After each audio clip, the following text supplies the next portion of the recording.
In the scriptures, numbers are often important. They signify something.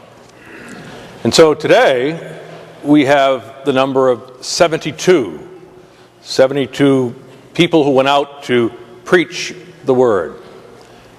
And at the time of Jesus, the number 72 represented the number of Gentile cities and towns.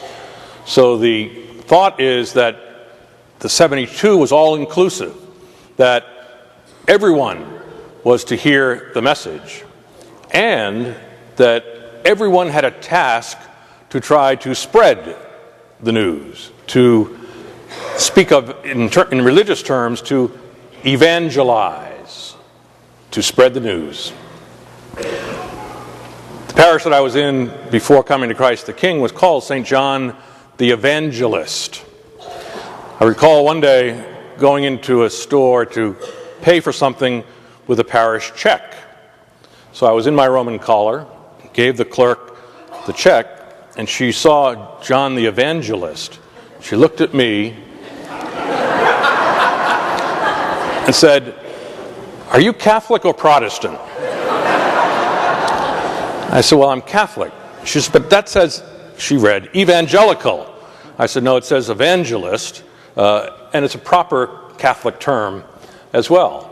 Maybe there was a day that it wasn't as popular, but certainly in documents and teachings of the church today, evangelization is at the heart of our mission, the heart of what we do as disciples.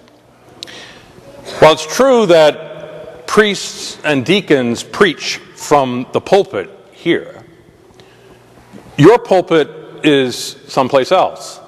It's in your office, or it's in the place that you work. It might be in your school, or your campus, or your military unit. It might be the bridge table, or just sitting and having a cup of coffee. The way that we preach is the way that we treat other people, the way that we see hope in difficult situations, or we can preach being understanding and patient, offering someone encouragement, just giving someone our time. I may have told this story before, but there was a group of individuals rushing to catch a commuter train. And the last one that was just going to jump on knocked into a cart full of apples, and the apples went flying everywhere. And that individual just kept going on. He got onto the train. One of his fellow travelers saw what had happened, and he actually got off the train. And the train took off, and he bent down and tried to pick up some of the apples. And he noticed that the person selling the apples was blind. He took the ones that were spoiled and paid for them, and said that he hoped that we had not ruined his day. And the blind man just asked the question, "Are you Jesus?" And in a sense, he was. He was preaching a sense of concern and trying to right the wrong. While others might be tempted to see Jesus in various situations, I sense that you, like me, are not always 100% successful in doing that type of preaching. Nevertheless, on the day that we hear about the 72, we have to see that you and I are part of the 72.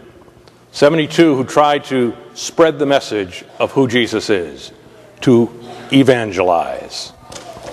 St. Francis of Assisi said that we need to preach always, and if necessary, use words. What are you going to preach about this week?